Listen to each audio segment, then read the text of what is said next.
voy a presentar la evaluación número 2 correspondiente a la unidad de transferencia de calor. Primero vamos a empezar con unos conceptos que se trata de la conducción, la convección y la radiación. Primero, ¿qué es la conducción? Es la transferencia de calor mediante el contacto directo de materiales. Quiere decir que dos materiales deben estar en contacto para que haya una transferencia de calor. La fórmula corresponde a la ley de Fourier, que es Q igual a menos K a delta de T de X. Esto quiere decir que la K significa la conductividad térmica del material, la A significa el área por donde va a pasar el calor, la delta de T significa el cambio de temperatura con respecto a la distancia y la D de X es igual. Y un ejemplo de este fenómeno es una cuchara en una taza de café. La cuchara está tocando la taza caliente y eso hace que haya una transferencia de calor. Seguimos a la convección. Es que el calor se pase por medio de un líquido o un gas. La fórmula es QHA igual a TS menos T infinito. Esto corresponde a la ley de Newton. Lo que significa cada letra de esta es Q, es el calor transferido. La H significa el coeficiente de convección. La A significa también... La A corresponde igual al área donde pasa el calor. Y tenemos estas dos que igual corresponde a temperatura de la superficie y temperatura del fluido o del ambiente. Un ejemplo de esto es el agua que circula en una olla. El agua está calentándose y este es nuestro ejemplo. Y también tenemos la tercera que corresponde a la radiación. Esto es un fenómeno que es de ondas electromagnéticas sin contacto. Esto quiere decir que el calor se produce por medio de estas ondas. Nuestra fórmula corresponde a la ley de Stern-Boltzmann y la fórmula es Q, que ya sabemos que Q es el calor transferido. También tenemos esta letra que se llama epsilon, que corresponde a la emisividad de la superficie. También tenemos a sigma, que es la constante de Stefan-Boltzmann. También tenemos la A, que es la área, y TS a la 4 menos TS del ambiente. No, T4 del ambiente. Un ejemplo de esto es el calor que nos da que recibimos del sol. No recibimos nosotros un calor mediante un objeto, sino que es más bien las ondas que nos llegan del sol. Para comprender mejor estos temas vamos a realizar algunos ejercicios. El primero corresponde a la conducción. El problema del ejercicio dice así. La pared de un horno consta de 200 milímetros de un ladrillo refractario de arcilla, 100 milímetros del ladrillo de caolín y 6 milímetros de placa de acero. Dice, la superficie del refractario de contacto con el fuego está a 1150 grados centígrados y la superficie exterior del acero está a 30 grados centígrados. Un balance de calor exacto aplicado al horno indica que la pérdida de calor desde la pared es de 300 watts sobre metros cuadrados. Se sabe que existen delgadas capas de aire entre las superficies del ladrillo y el acero. La pregunta es, ¿cuántos milímetros de ladrillo caolín equivalen a estas capas de aire? Para esto nosotros dibujamos un diagrama. Cada cuadrito corresponde a una capa de este sistema y lo que estamos buscando es a cuánto equivale esta capa que está aquí. Nos dice que adentro la temperatura viene de 1150 y afuera está a 30 grados centígrados. Nos está dando el calor que equivale a 300 watts. Para esto vamos a empezar calculando las resistencias térmicas de cada capa. Para eso tenemos una fórmula que es L sobre K, que L corresponde a cada capa, y K es un valor que nos dan en unas tablas. Vamos a empezar calculando la de la arcilla. La arcilla dice, va a ser nuestra R1. Nos dice que necesitamos cuánto mide nuestra primera capa, que serían 200 milímetros. Como estamos hablando de, como necesitamos metros, porque abajo nos da, la tabla nos da metros, lo vamos a convertir 200 milímetros a metros, eso nos da 0.20 metros. Luego esto lo dividimos en el valor que nos da la tabla. Las tablas nos da igual en un sistema inglés, nosotros lo pasamos al sistema internacional para que coincidieran las unidades. Entonces tenemos 0.20 metros sobre 1.6442 watts entre metros por grados centígrados. Esto nos saldría 0.1216 metros cuadrados por grados centígrados entre watts. Para esto vamos a hacerlo igual con el caolín y con el acero. Nos da igual, convertimos los milímetros a metros, que vendría siendo 0.10 metros entre el valor de la tabla, que sería 0.1956. Esto nos vendría dando 0.5112 metros cuadrados por igual las mismas unidades. Hacemos lo mismo con el acero, que sería nuestra resistencia 3. Los 6 milímetros lo pasamos a metros, que sería 0.006 metros entre 45 watts entre metros por grados centígrados. Eso nos daría 0.000153. Y ahora vamos a calcular las resistencias totales. Para esto, la fórmula que estamos ocupando es la de calor, porque ya nos está dando el calor. Entonces, nuestra fórmula nos dice calor es igual a delta de T sobre resistencias totales. Lo que estamos buscando son las resistencias totales, por lo que vamos a despejar esto.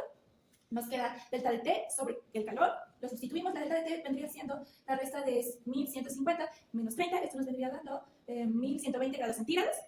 Abajo colocamos cuánto vale nuestro calor. Esto nos viene dando 3.7333. Las unidades nos quedan metro cuadrado por grados centígrados sobre watts. Lo que estamos buscando aquí es la resistencia del aire. Para eso vamos a utilizar la fórmula que es resistencia total equivale a la suma de cada resistencia entre esta del aire. Vamos a despejar resistencia del aire, va a ser la resistencia total menos la suma de todas las resistencias que ya tenemos. ¿Seguimos? Dijimos que vamos a calcular la resistencia del aire con la fórmula que con la fórmula que despejamos. Entonces nos quedó que la resistencia del aire es igual a 3.7733 menos la suma de las otras resistencias, que sería 0.12, bueno, ya sabemos las otras.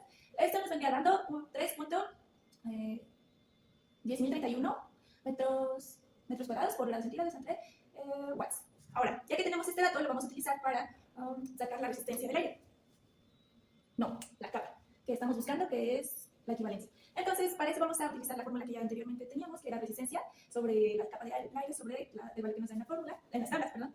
Y lo que estamos buscando es esto, cuánto mide. Entonces lo vamos a despejar y nos queda que L es igual a R, la resistencia del aire, por la tabla de Crowley. Esto, sustituimos los datos, nos da 3.1031 por 0.1956. Esto vamos a hacer la eliminación de unidades, que W con W se nos va, igual M por C. M cuadrado nos queda en metros, y como nos queda en metros nuestro resultado, que es 0.60642 metros, lo vamos a pasar a milímetros, que es lo que nos está pidiendo. Esto ya es nuestro resultado, 0.6242 metros. Hacemos la conversión de unidades y nos quedaría 606.42 milímetros de ladrillo de Crowley. Esto quiere decir que eso equivale a estos pedacitos de aire que tenemos aquí. Ese sería el primer resultado del primer problema. Para este segundo ejercicio tenemos que calcular dos cosas.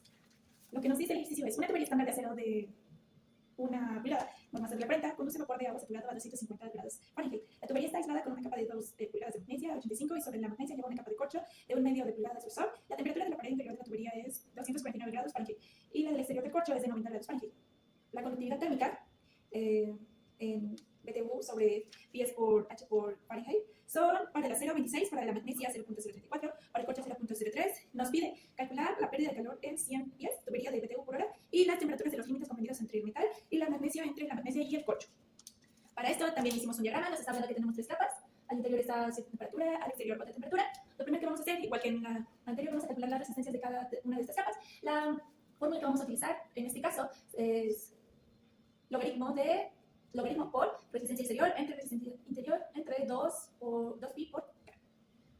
Para esto ya tenemos los datos dados por el problema, sustituimos, nos da que la resistencia del acero es 0.00138, la resistencia del magnesio es de 6.5381 y la del corcho es 0.9146. Algo que debo comentar es que como aquí los radios nos daban en pulgadas, nosotros hicimos una conversión a pies, entonces por eso para que las unidades correspondieran. Después de esto vamos a calcular la resistencia total. Como sabemos, la resistencia total es la suma de cada una de estas resistencias, que son 3. El resultado de la suma de estas 3 sería 7.4542, y nos da las mismas unidades. Y vamos a calcular la pérdida de calor, que nuestra fórmula sería Q es igual a delta de T sobre delta. La delta de T la calculamos restando igual. Aquí nos dice que delta de T sería 249 menos 90, que son las dos temperaturas que nos está dando. Y esto nos resultaría, entre las resistencias totales, que sería esto, nos viene dando un valor de 21.368 BTU sobre H, porque se eliminan ciertas unidades. Por ejemplo, se nos viene eliminando ya que tenemos aquí la temperatura en grados. Y después de esto, seguimos calculando el calor. Para esto vamos a hacer un despeje, porque ya nos está dando... para esto vamos a calcular lo que nos pide, que es por unidad, que son de 100, por 100 pies. Entonces vamos a multiplicar nuestro resultado por los 100 pies de unidad que nos están dando. Esto nos daría 2133 BTU sobre H. Este sería nuestro primer resultado. Seguimos con el cálculo que nos pide, que es las temperaturas de los límites correspondientes entre el metal y la magnesia, y entre la magnesia y el corcho. Para esto vamos a utilizar la fórmula que esté igual a la temperatura que ya tenemos acá, menos el calor menos la resistencia. Esto, para cada que nos piden, desde la magnesia empezamos, lo ponemos como temperatura 2, que es la que estamos buscando. Esto nos da 249 grados Fahrenheit, menos 21.30, menos por 21.330 BTU sobre H.Phi, por 0.00138 H. Grados Fahrenheit BTU. Eliminamos las unidades, que es BTU y H. También eliminamos esta y nada más nos quedaría los grados Fahrenheit. Esto nos da un resultado de 248.97. Esta sería la primera temperatura que estamos buscando, que es la de metal y magnesia. Y para la segunda hacemos el mismo procedimiento y el resultado de la segunda sería 109.41 F. Este sería el resultado del segundo ejercicio y finalizaríamos con el tercer problema. El tercer problema nos dice: en el verano, la superficie interna y la externa de una pared de 25 centímetros de espesor se encuentra a 27 grados centígrados y 44 respectivamente. La superficie exterior intercambia calor por radiación con las superficies que la rodean a 40 grados centígrados y por convección con el aire del ambiente también a 40 grados centígrados. Con un coeficiente de transferencia de 8 watts sobre metro cuadrado por grados centígrados. La radiación solar incide sobre la superficie exterior a razón de 0.8. Determine la conductividad térmica efectiva de la pared. Aquí igual tenemos nuestro diagrama. Acá le está dando el sol, nos dice que mide 25 centímetros, el calor es de 150 watts sobre metros cuadrados, nos dice que acá la temperatura está a 27 grados. Las temperaturas las vamos a convertir a grados Kelvin, porque en una de estas fórmulas la vamos a utilizar, la necesitamos en grados Kelvin, entonces la convertimos nada más, para cada temperatura le sumamos 273.15, que nos lo convierte en grados Kelvin. Empezamos calculando el calor de la superficie. La fórmula que vamos a utilizar es la Q del Sol, que es igual a la delta por G del Sol. Esto nos viene dando 0.8 por 150. Nuestro resultado vendría siendo 120 watts sobre metros cuadrados. Este sería el calor de la superficie del Sol. No, este vendría siendo el calor que da la superficie. Después vamos a calcular el calor de transformación por convección. Para eso vamos a utilizar la fórmula que nos dice que Q es igual a H por TS por menos T infinito, que es un cambio de temperatura, de la temperatura de afuera que la de adentro. Eso nos dice que 8 watts sobre metro cuadrado por grado centígrado por la delta.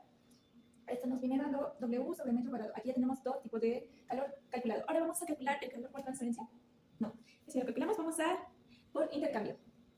Para esto necesitamos esta fórmula que es el calor de la radiación, que va a ser, ya lo mencionamos antes, este símbolo era Pilson, que era la emisividad de la superficie, por sigma, por esta fórmula ya la dijimos ahí, por T4S menos T4 de alrededor. Para esto sustituimos las dos que ya nos venían. Sacamos cada una de estas por separado y al resultado lo vamos a elevar a 4 para que nos dé lo que estamos buscando. Al final nos va a quedar 22.76 watts sobre metros cuadrados. Este no es el final, seguimos. Lo que tenemos que sacar después es el balance de energía. Para finalizar, hacemos el balance de energía con la fórmula que es Q conducción más Q del Sol, más que esto es igual a el calor de conducción más el calor de radiación. Esto sustituimos, no tenemos calor de conducción por lo que es lo que estamos buscando, así que sustituimos en los demás valores con los que ya tenemos y ya habíamos sacado anteriormente. Nos queda esto y después despejamos la Q de conducción, nos termina dando 65.24 watts sobre metro cuadrado. Para esto, después vamos a utilizar la ley de Fourier. ¿Qué nos dice la ley de Fourier? Que el calor fluye de la zona con mayor temperatura hacia la de menor temperatura. Esta es la fórmula, Q igual a K por delta T sobre L. Sustituimos los valores, no tenemos K, que es lo que estamos buscando. Entonces, despejamos K, sustituimos los valores, resolvemos, se nos van unidades. No, si se nos dan unidades y se cambia, y al final nuestra respuesta vendría siendo K igual a 0.9594 watts entre metros por grados centígrados. Esta sería la respuesta del ejercicio 3. Con eso finalizamos. Este ejercicio me pareció bastante interesante porque combinaba varias cosas como la radiación que explicábamos en un inicio, que vendría siendo el Sol, y la transferencia de calor. Con esto hemos finalizado este video y agradezco que lo hayan visto.